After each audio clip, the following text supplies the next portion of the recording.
So hey guys welcome back to the channel of Ayurveda Marathi. तर ह्या पेपरमध्ये आपण बघूया की रचना शारीरचा पेपर लिहायचा कसा. खूप लोकांनी डाऊट विचारले होते, मला भरपूर डाऊटसुद्धा येतात, म्हणून आपण एक व्हिडिओज घेऊन टाकूया म्हटलं. आणि ह्यामध्ये तुम्हाला ब्रीफली मी सांगणार आहे की तुम्ही पॅटर्न कसा फॉलो केला पाहिजे, काय काय मिस्टेक्स नाही करायचेत आणि एक प्रॉपर एक्झामिनरला इम्प्रेस करण्यासाठी पेपर कसा लिहायचा आहे. सगळ्यात आधी तर अक्षरांकडे लक्ष द्या. ज्यांचे अक्षर चांगले त्यांना तर टेन्शन नाही, ज्यांचे अक्षर थोडे खराब आहेत त्यांनी हे पॉईंट्स फॉलो केले तर छानच होईल. ठीक आहे. सगळ्यात आधी, कारण आता तुम्ही अक्षरं सुधरू शकत नाहीत, म्हणून आपण पेपर प्रेझेंटेशनकडे जास्त लक्ष देऊया. ठीक आहे. सगळ्यात आधी आपण बघूया, पेपर भेटल्या सगळ्यात आधी क्वेश्चन्स रीड करायचेत. बिलकुल एकदम स्ट्रेस फ्री माइंडनी काय करायचं आहे, आपल्याला क्वेश्चन सगळे रीड करायचेत आणि त्यातून मार्क करायचेत की बाबा एवढे एवढे क्वेश्चन्स मला येत आहेत. एक्झाम्पल मी घेते, जर मी LAQ कन्सिडर केला आणि मला 3 LAQ छान येत आहेत आणि SAQमधून मला 5 SAQs छान येत आहेत, तर मी आधी LAQ अटेम्प्ट करायला घेईल. हे गोष्ट नेहमी लक्षात ठेवायची. सगळ्यात आधी आपण काय केलं, क्वेश्चन पेपर रीड केला, पूर्ण क्वेश्चन पेपर रीड केला. डायरेक्ट लिहायला सुरुवात करायची नाही. जर तुम्हाला क्वेश्चन येत नसला तर डायरेक्ट कॉन्फिडन्स लो होतो, म्हणून डायरेक्ट सुरुवात करायची नाही लिहायला. ओके. फर्स्ट थिंग काय करणार, क्वेश्चन मार्क करून घेणार, मला कोणकोणते येत आहेत. जे मला येत आहेत ते मी पहिलेच लिहायला घेणार. ठीक आहे. जर LAQ, मॅक्झिमम लोकांची सवय असते LAQ स्टार्टिंगमध्ये लिहायला घेण्याची, आणि इट इज नॉट रॉंग, ते कुठंच चुकत नाही. पण जर असं असेल की तुम्हाला 2 LAQ येत नाही आहेत आणि 2च LAQ येत आहेत पण 6-7 SAQ येत आहेत, तर त्या कंडिशनमध्ये पहिले SAQ लिहायला घ्यायचे. मी पहिलेच सांगतेय, जर ज्याच्यात तुम्हाला जास्त कॉन्फिडन्स असेल तो क्वेश्चन्स आधी लिहायला घ्यायचे. आणि खूप जास्त गोंधळ नाही करायचा पेपरमध्ये. पहिले 2 LAQ लिहिले, मग 4 SAQ लिहिले, परत 2 LAQ, परत 4 SAQ. पेपर सोडा, पेपरवरती नंतर स्क्रॅच मारता येते, पण असं गोंधळ नका घालू. कारण की याच्याने काय होतं, एक्झामिनर कसं होतं, चिडचिडा होऊन जातो की बाबा मला मार्किंग बरोबर करता येत नाही आहे, आणि त्याच्यामुळं कधी कधी तुमच्या मार्क्सवरती त्या गोष्टीचा फरक दिसून येतो. म्हणून एक्झामिनरनी चिडचिड केली पाहिजे असं कोणतं कारणच द्यायचं नाही एक्झामिनरला.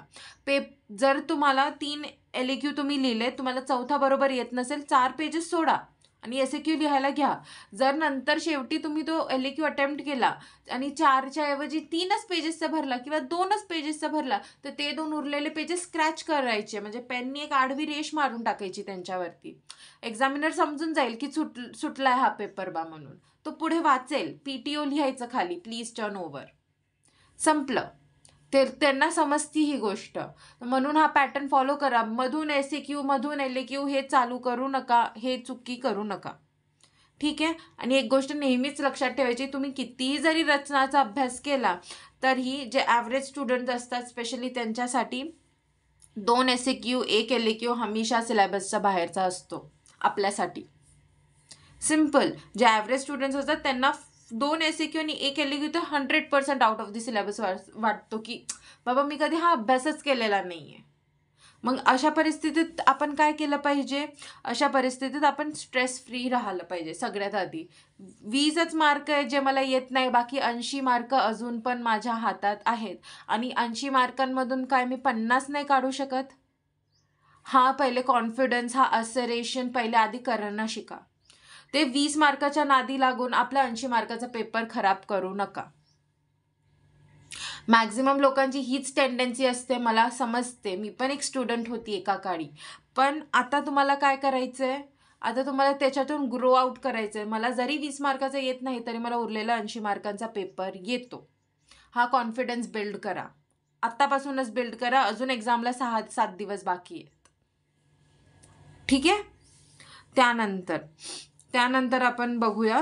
आता नेहमी मला भरपूर लोकांचा क्वेश्चन येतो की मॅम कंप्लीट होत नाही माझा पेपर. ऑफकोर्स नाही होत, कारण की तुम्ही बरोबर डिस्ट्रीब्युशन ऑफ टाईम देतच नाही. एक नॉर्मल स्टुडंटनी काय केलं पाहिजे माहिती आहे का, 18 मिनिट फक्त एका LAQला दिलं पाहिजे आणि 8 मिनटं एका SAQला दिलं पाहिजे. जर यापेक्षा जास्त टायमिंग्स तुम्ही देत आहे तर तुमचा पेपर कव्हरच होणार नाही.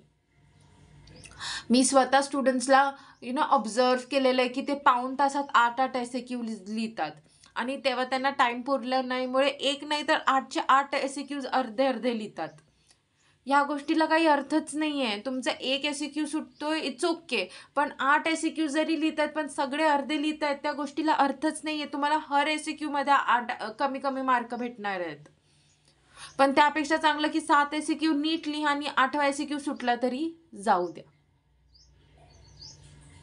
ओके, हे रूल नेहमी फॉलो करायचा. कंप्लीट करण्याच्या चक्करमध्ये असं कधीच करायचं नाही की बाबा जे येत आहेत ते अर्ध अर्ध लिहून आलोय. कधीच करायचं नाही. एखादा सुटला तर जाऊ द्यायचं. ट्राय करायचं की पूर्ण पेपर कंप्लीट झालाच पाहिजे. आणि असं काही क्वेश्चन असला बाय चान्स जे तुम्हाला काहीच येत नसलं, आता फॉर एक्झाम्पल मी तसं तर तुम्हाला ब्रेकल प्लेक्सस शिकवलं आहे, पण सेक्रल प्लेक्सस जर तुम्हाला आलं, बाय चान्स सेक्रल प्लेक्सस आलं तुम्हाला, तर तुम्ही काय करणार, पहिले तुम्हाला हे तर माहिती आहे की तो स्पायनल कॉर्डच्या स्वेलिंगमुळे फॉर्म होतो. तेवढे बेसिक्स तर तुम्ही लिहू शकता की it is form from the spinal cord. Spinal कॉर्डमध्ये कसं, स्पायनल कॉर्डमध्ये 2 स्वेलिंग्स असतात. पहिल्या स्वेलिंगनी ब्रेकियल प्लेक्सस फॉर्म होते. मग ब्रेकियल प्लेक्ससचे फंक्शन लिहून टाकायचे की ते वरचे अप्पर बॉडीच्या मुवमेंट्सला रिस्पॉन्सिबल असते. मग सेक्रल प्लेक्सस, मग सेक्रल प्लेक्ससमध्ये काय असते, तर एवढी एवढी त्याची स्वेलिंग असते जे पण असेल आणि तिथून स्टार्ट होते बा. एवढं कमीत कमी अर्धा पेज तर भरेल तुमची एवढी इथली तिथली इन्फॉर्मेशन लिहिण्यात. तर कमीत कमी त्याला तुम्हाला 2 मार्क भेटतील त्या SAQमध्ये 5 पैकी. समजलं तुम्हाला काय करायचं. बाय चान्स जर कोणता क्वेश्चन येत नसेल तर हा रूल फॉलो करायचा. सगळ्या क्वेश्चनला हा रूल फॉलो करायचा नाही. ठीक आहे. त्यामध्ये ही जे मार्किंग स्कीम आहे म्हणजे टायमिंगची ती लक्षात ठेवा. एक LAQला 18 minute with diagram and labelling.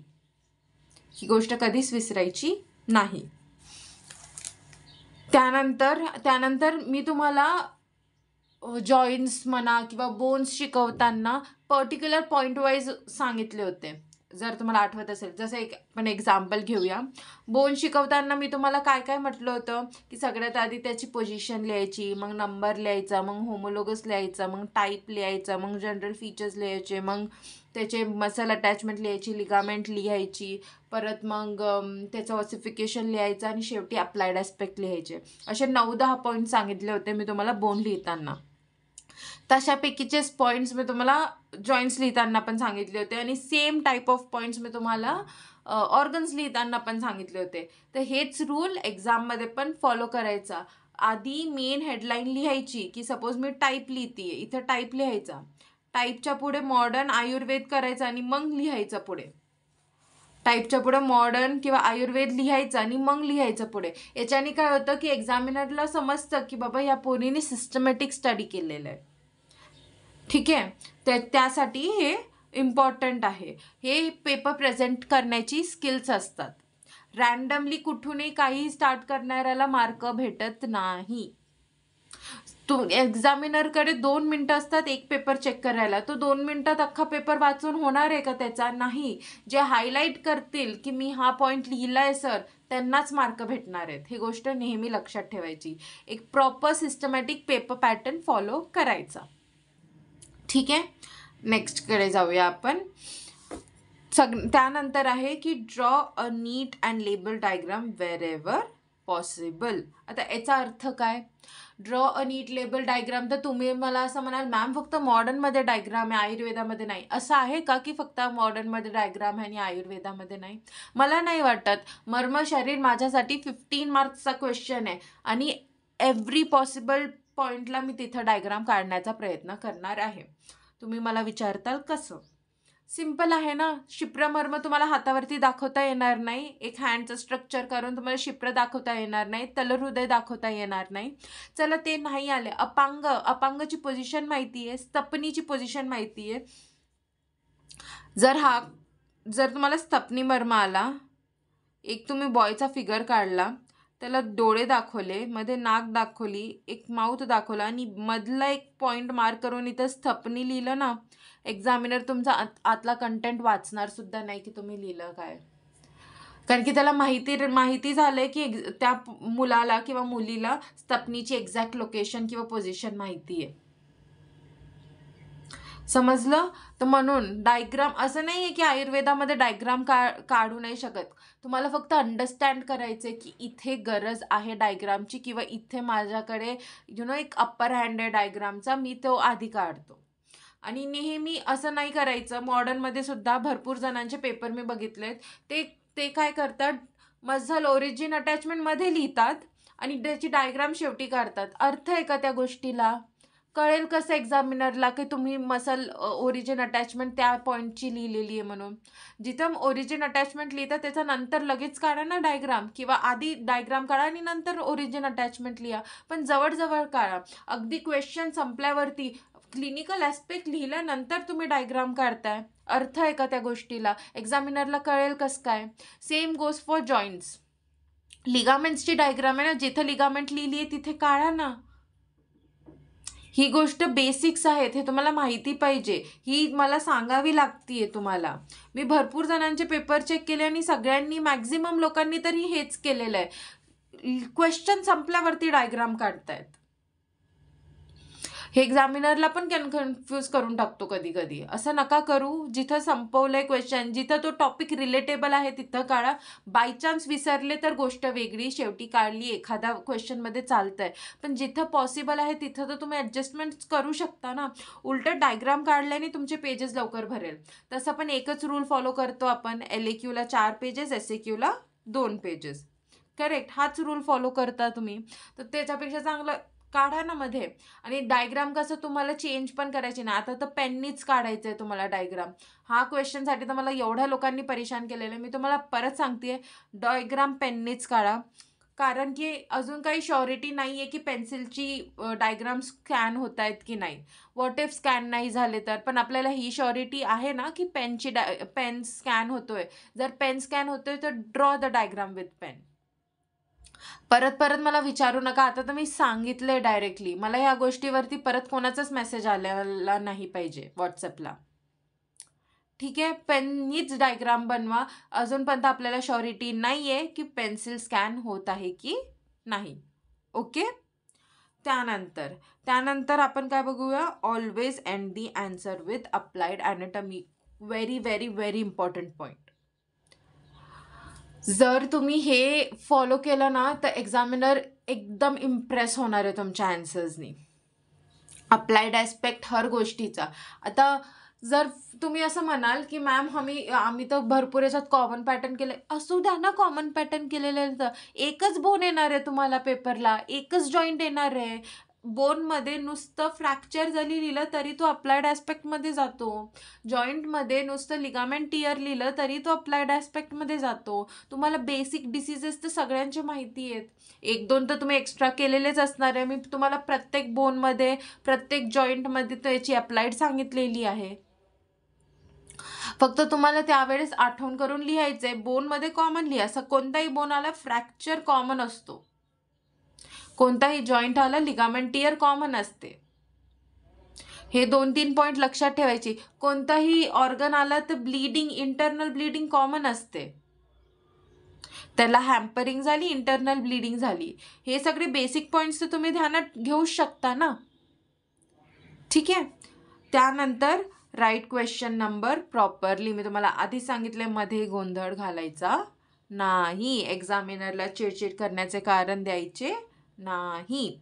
त्यानंतर सगळ्यात हे तर फर्स्ट पॉईंट लिहायला पाहिजे होता ॲक्च्युली मी. कारण की पेपर झाला मला 2-3 जणांचे मेसेजेस येतात की मॅम आम्ही MCQचा कोड लिहायला विसरलो. अरे का विसरला तुम्ही? तुमच्याकडे अर्धा तास असतो MCQचा पेपर सॉल्व्ह करायला, त्यात सुद्धा तुम्ही कोड लिहिणं विसरता. सगळ्यांनी हातावरती खुणून जायचे की मी यावेळेस MCQचा कोड न विसरता येणार आहे. सगळ्यात फर्स्ट काम क्वेश्चन पेपर भेटल्या दुसऱ्याला आपल्या क्वेश्चन सेट नंबर सांगण्यापेक्षा पहिले MCQचा कोड लिहून काढा आन्सर शीटमध्ये. ओके. आणि त्यानंतरच तुम्ही पुढं काहीतरी लिहायला सुरुवात करा. मला माहिती आहे क्वेश्चन पेपर भेटल्या घाई ह्या गोष्टीची असते की माझा आणि कोणाचा सेट सेम आहे. पण ते घाई न करण्यापेक्षा तुम्ही जर MCQचा कोड आधी लिहिलं तरी काही हरकत पडणार नाही तुम्हाला. बाकी ओव्हरऑल मी तुम्हाला एवढंच सांगेल की पेपर जे आहे ते कंप्लीट करा. पेपर येत नसेल, एखादा क्वेश्चन येत नसेल तर थोडंसं रिलेटेबल कंटेंट लिहिण्याचा प्रयत्न करा. MCQ प्लीज करेक्टली मार्क करा. MCQ कधी कधी कन्फ्युजिंग पण असू शकतात बट इम्पॉर्टंट आहेत. आपल्या हाताचे 20 मार्क आहेत ते न घालवलेलेच बरे. बस तेवढंच आजच्या व्हिडिओसाठी. And all the very best for your exams. तुम्हाला काही डाऊट असेल, काही इश्यूज असेल एक्झामच्या आधी, आणि बिलकुल स्ट्रेस घेऊ नका, बिलकुलच नाही. आणि जरी तुम्हाला काही अफर्मेशन्स लागत असेल एक्झामच्या आधी तर लेट मी नो. अभ्यास चांगला करा. And all the very best for your exams. Thank you. Have a nice day ahead.